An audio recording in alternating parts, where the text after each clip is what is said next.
इन देशवासियों, न्याय क्रांति संघ के यूट्यूब चैनल पर मैं महेश भरंग आपका स्वागत करता हूं। मैंने अभी एक शॉर्ट में कहा था कि राहुल गांधी जी को जो सज़ा मिली थी 2 वर्ष की 23 मार्च 2023 को, 2019 का केस था, 5 साल चला। उससे पहले भी फैसला हो सकता था। आपको पता है कि कभी कोई हाई कोर्ट गया, क्या हुआ क्या नहीं हुआ, सब इन बातों को आप जानते हो।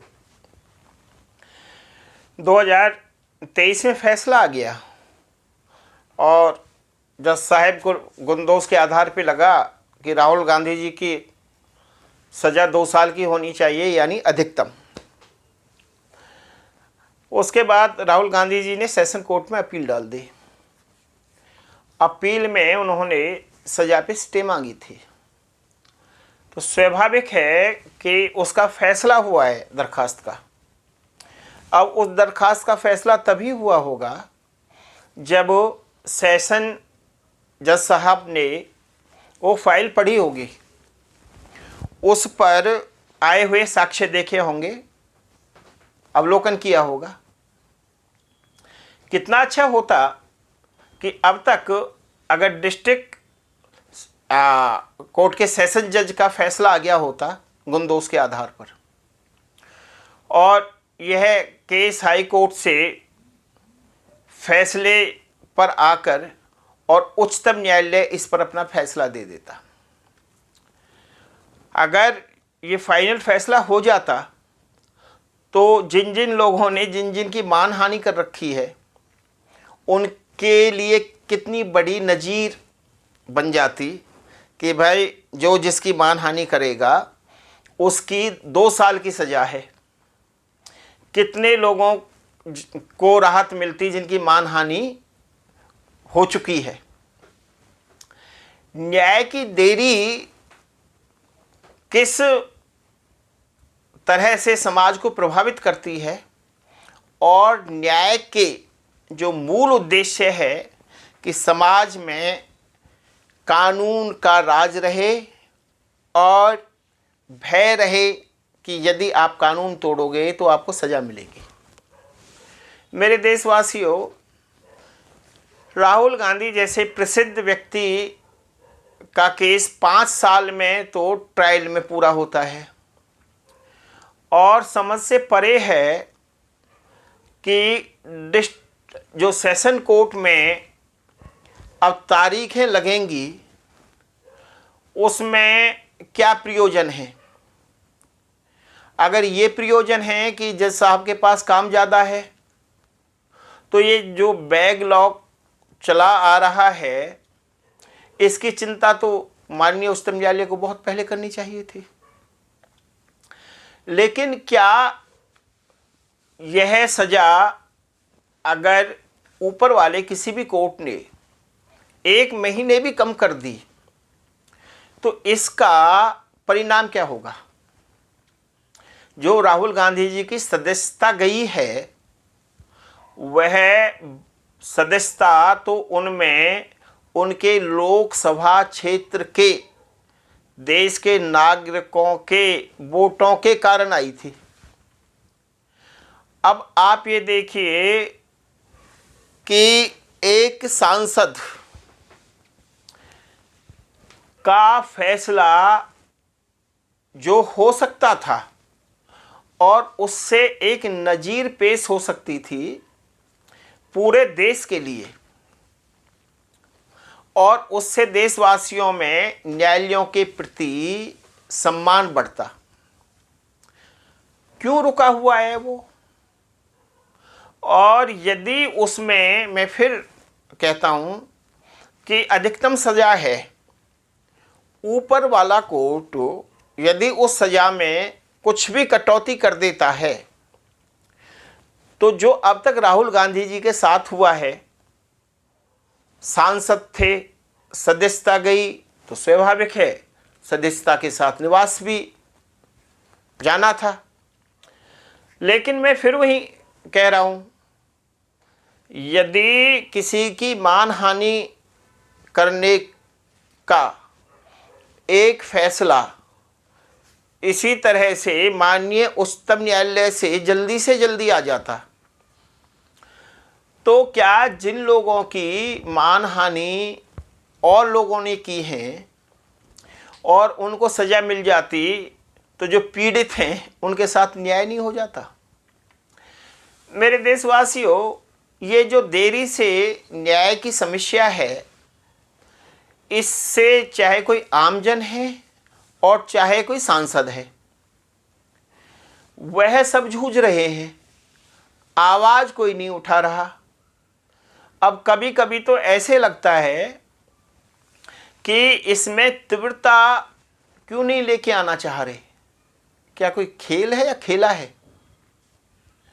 मेरे देशवासियों, यदि हम सब मिलकर उच्चतम न्यायालय से अपील करें कि देश में न्याय को सुनिश्चित करने की सबसे बड़ी सुप्रीम पावर आप हो, और आपके होते हुए कम से कम राहुल गांधी जी के केस में तो तीव्र फैसला हो सकता है और देश को एक नज़ीर मिल सकती है कि भाई जो गुण दोष के आधार पर फैसला आए वो सब पे लागू हो जाएगा। सुप्रीम कोर्ट के जो फैसले होते हैं वो पूरे देश में लागू होते हैं। मेरे देशवासियों, ये क्यों नहीं हो सकता था कि अब तक सेशन कोर्ट से भी फैसला हो जाता और हाई कोर्ट से भी हो जाता? इसका कोई कारण समझ में नहीं आ रहा। आपको समझ में आ रहा हो तो आप बताना कमेंट्स बॉक्स में। देश की न्यायिक व्यवस्था को सुचारू रूप से चलाने की जिम्मेदारी उच्चतम न्यायालय की है, और उच्चतम न्यायालय ये बात जानता है। जिस तरह से ट्रायल कोर्ट के जज साहब का विवेक ने अपना फैसला दिया है, उनसे ऊपर की अदालत सक्षम है सज़ा को कम करने में, और यदि इसमें एक दिन की भी सज़ा कम हो जाती है तो राहुल गांधी जी के साथ जो कुछ हुआ है सब आपके सामने है, वह सही होगा या गलत होगा? इस बात को बार बार बोलने का अर्थ केवल यही है कि यदि इस केस में समय पर न्याय हो जाए, और न्याय की सीढ़ियां हैं, trial court, session court, high court, फिर सुप्रीम कोर्ट, अंतिम न्याय तो तभी होगा, तो क्या वह अच्छा नहीं रहेगा समाज के लिए? अगर वह नहीं हो रहा तो उसका लाभ क्या है? मेरे देशवासियों, मामला सब जुडियस है, तो इस पर किसी भी जज साहब के अलावा किसी को बोलने का अधिकार नहीं है। बातें बहुत हैं, बहुत कर सकते हैं, लेकिन फिर अब मैं बहुत थोड़े शब्दों में इस बात को फिर रिपीट कर रहा हूँ कि 2019 से 2023 तक केस चला, 5 साल।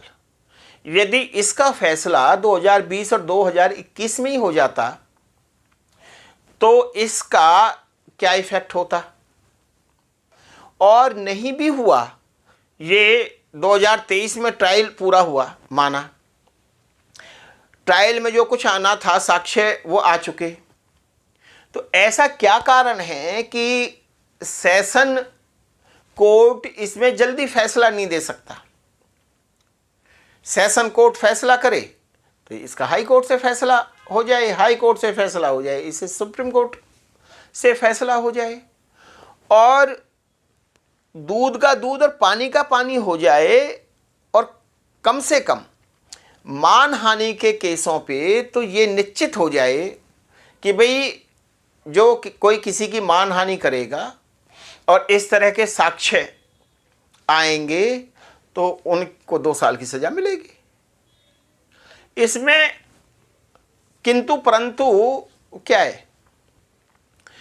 अगर कोई किंतु परंतु है तो फिर वो है देशवासी तो सभी संस्थाओं से देश का नागरिक ऊपर है, क्योंकि संविधान को हम भारत के लोगों ने आत्मसात किया है। और संविधान की रक्षा करने में यदि कोई संस्था विफल होती है तो हम भारत के लोग चुपचाप थोड़ी देखते रहेंगे। क्यों देखते रहेंगे? ये देश हमारा, ये संस्थाएं हमारी, सरकार हम अपने लिए चुनते, न्यायपालिका हमारे लिए, कार्यपालिका हमारे लिए। हम भारत के संविधान के आत्मसात करने वाले हैं। अब राहुल गांधी जी को यदि समय पर न्याय मिल जाए तो इसमें किसी का क्या नुकसान हो सकता है? अभी जो कहते हैं कि भी जिनकी मानहानि हुई थी वो पीड़ित थे, तो उन्हें तो पूरा न्याय मिल गया समय पर। अब तो राहुल गांधी जी को न्याय मिलना है। और क्या इसके लिए देशवासी यह विचार भी नहीं कर सकते कि माननीय उच्चतम न्यायालय अपने अधिकारों का न्याय हित में प्रयोग करते हुए कम से कम इस केस को तो अंतिम न्याय तक एक समय पर, एक अच्छे समय तक पहुंचा दे? कितना अच्छा रहेगा। मेरे देशवासियों, न्याय क्रांति संघ के मंच पर आप आए। इस चर्चा को मैं अगले वीडियो में विस्तार से करूंगा। इसमें अभी काफ़ी कुछ है। आपके कमेंट्स का इंतजार करूंगा और फिर चर्चा को आगे बढ़ाऊंगा। आपने मुझे सुना, इसके लिए आपने समय निकाला, उसके लिए आपका बहुत धन्यवाद। जय हिंद।